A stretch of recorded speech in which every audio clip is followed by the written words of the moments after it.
I'm Joe Coni, and I'm the co-founder and CEO of Coni Foods and our flagship brand, All Four. We make balanced eating simple and tasty by infusing core food groups into product categories that consumers already love. Something that is really important to remember about us as we're going through this deck is we are not your grandmother selling cookies around the neighborhood. We are a team building the foundation of a company to scale.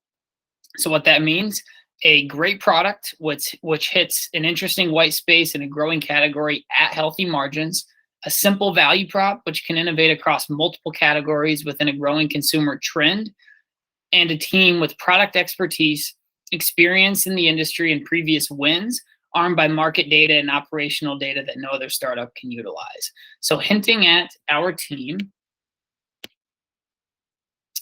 our team consists of four co-founders, myself as the CEO. From my background during college, I pitched, launched, and grew a business unit of a retail liquor store from 0 to 1.3 million in sales in our first 2 years. And today I work with IRI, the food and beverage industry's leading data provider, to help food brands and better for you brands utilize our data to optimize their business. Looking at the bottom left is Christian. He's our head of product. He's an executive chef and baker with over 15 years experience working with brand celebrities, large hospitality groups across New York City, Italy, and Tokyo. He's also worked with a couple well-known TV personalities and music artists that we all know, but unfortunately I'm not allowed to mention. In the top right is my brother, Nick.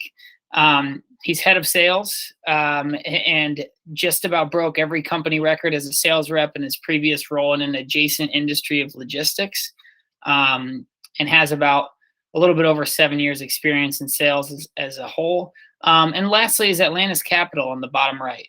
They are a close-knit group of advisors with over 20 years of entrepreneurial experience who support the foundation build and strategic direction of our sales, finance, biz ops departments, as well as how to wrap tech and data integration processes around each of these departments to optimize them.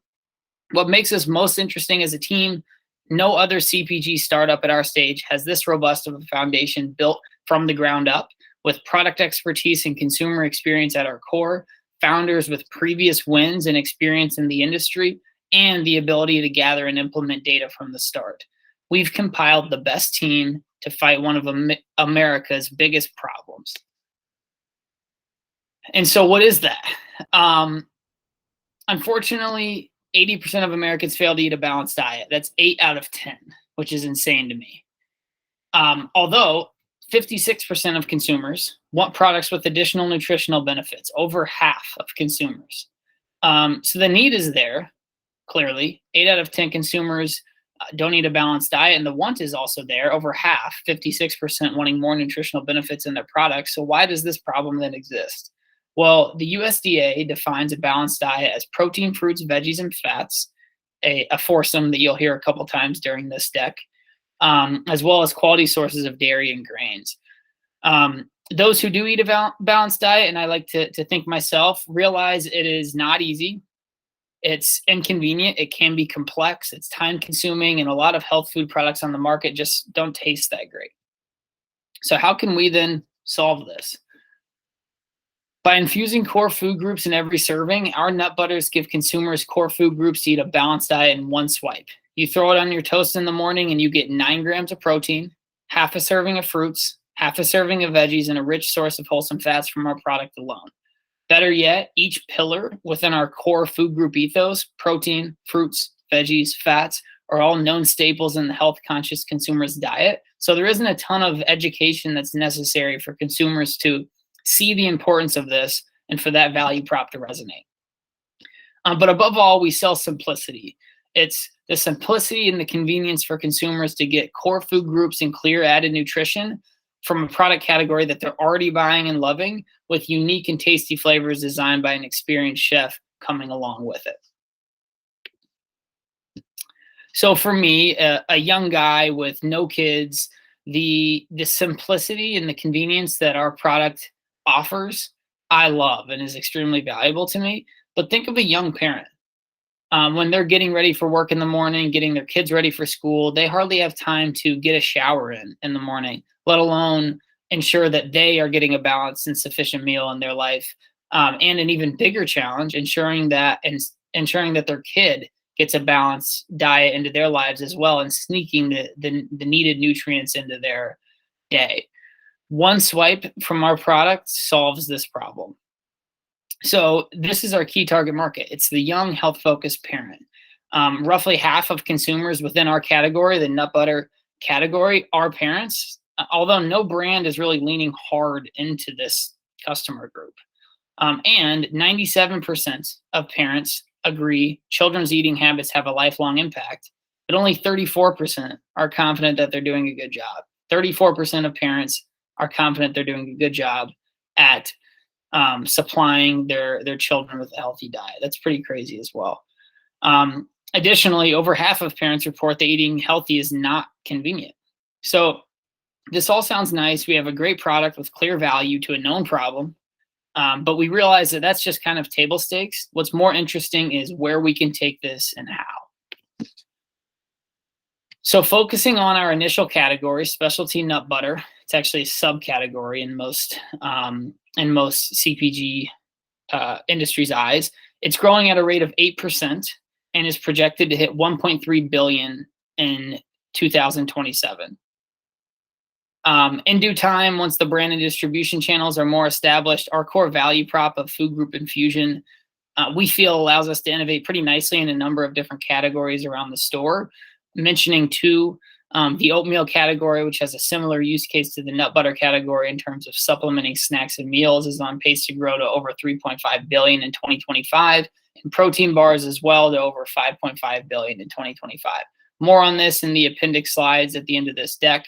But where we are really focusing our time and our effort is on the specialty nut butter subcategory. Our top competitors in this subcategory are Justin's, Maranatha, Barney, and Sun Butter.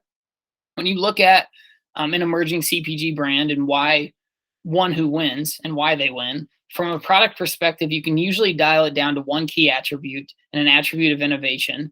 And for better for you brands, or the better for you world, the past 5, 10, 15 years, generally it's been an N+1, a natural plus one other attribute formula. So Justin's won with innovative flavors as their main attribute, along with all natural and all natural formulation. Maranatha won with organic as their leading attribute during the time of the organic craze.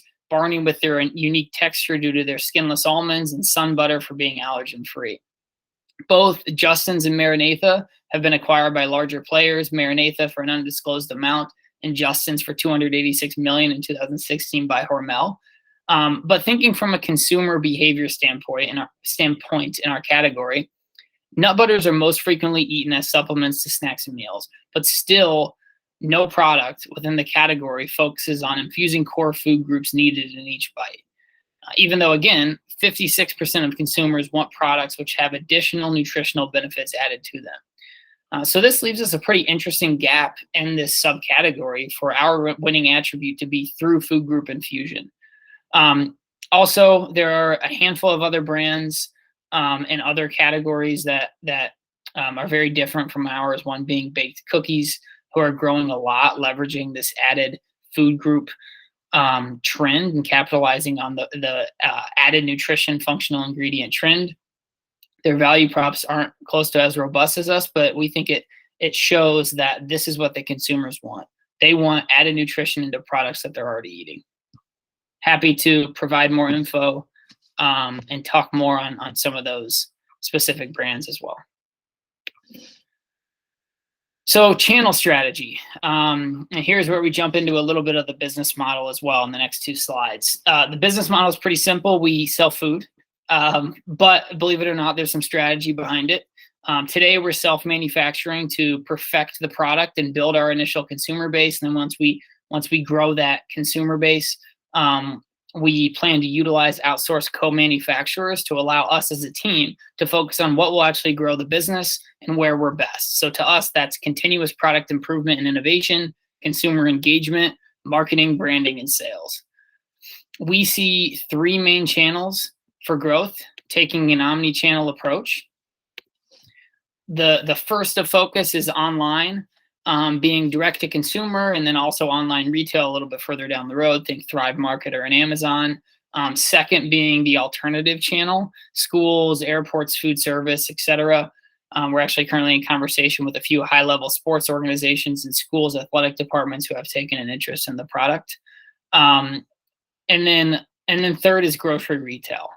Um, we're first focusing on the online and an alternative channel to really build our initial consumer base, understand who our target consumer is, why they buy the product, most importantly, so then we can then leverage that understanding to iterate and improve upon our product, our label, our marketing and branding, and sales processes to then go launch successfully once we get into retail.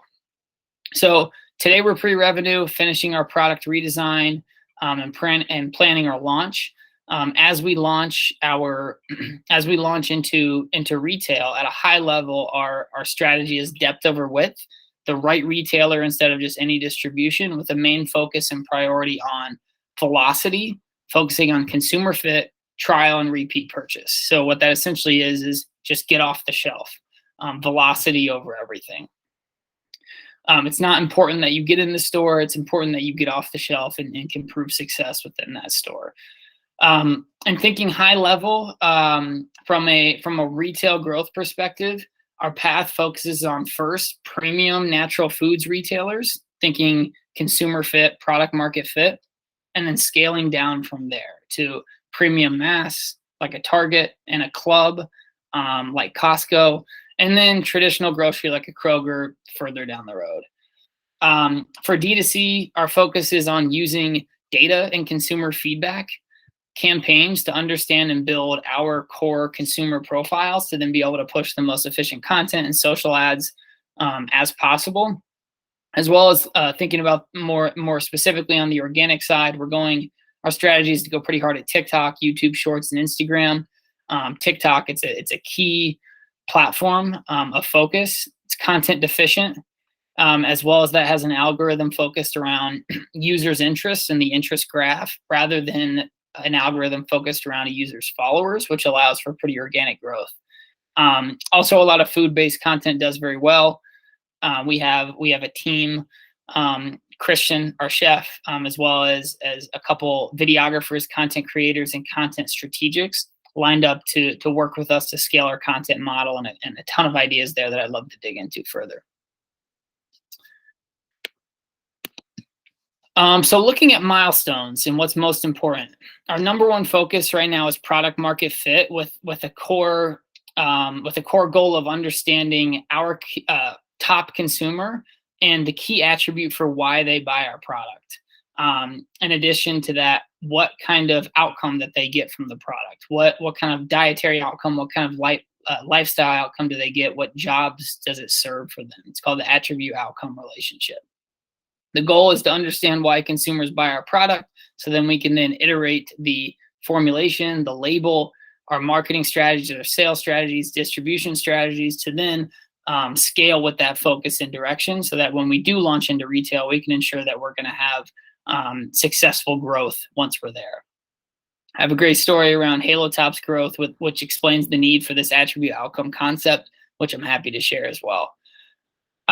So that today we're in the foundation stage, talking about product market fit and understanding our consumers, the validation stage. Longer term, we see Chicago's premium and natural retail space as our key market, where winning Chicago is the proof that we can win in a large, influential market to then look expanding nationwide within the retailer banners that we're in. And our end goal today is an acquisition. We're not quite sure on what that finish line looks like, but we do think an acquisition is where we want to head, one of some sorts, whether that be from a larger conglomerate, smaller brand group, or private equity. We're not quite sure yet what that will look like. So thank you for taking a look at the video and giving us a consideration. A little bit more about the fundraise and us. What we look for and appreciate in business, and what's most important to us, is that we create a business that doesn't just make money, but makes money by making the world a bit better as well. And so partnering with us will allow you to be part of a business at the foundation, which makes eating and balanced eating simpler, and ultimately do our part to boost consumers' expectations from their food supply and what they expect from products on shelf. So again, really appreciate your consideration. With our initial raise and round, we're looking for 50K with a 5% equity pool allotted for that raise. And on the next slide, we'll talk a little bit about what we can achieve with these funds. So some of the key wins that we will get from these funds are, number one, an operational foundation for production and supply chain. And that's lumped into milestone number one, all around an operational foundation. Looking at milestone 2 and 3, we'll also gain an initial consumer base, understanding of why key consumers buy. 4, a perfected product formulation and label design. And 5, efficient marketing and sales strategies to be able to then scale strategically into premium retail. So thank you again for watching. The rest of this deck and the appendix slide has more information on each applicable slide within this deck. But we really appreciate you giving this a watch. Thank you.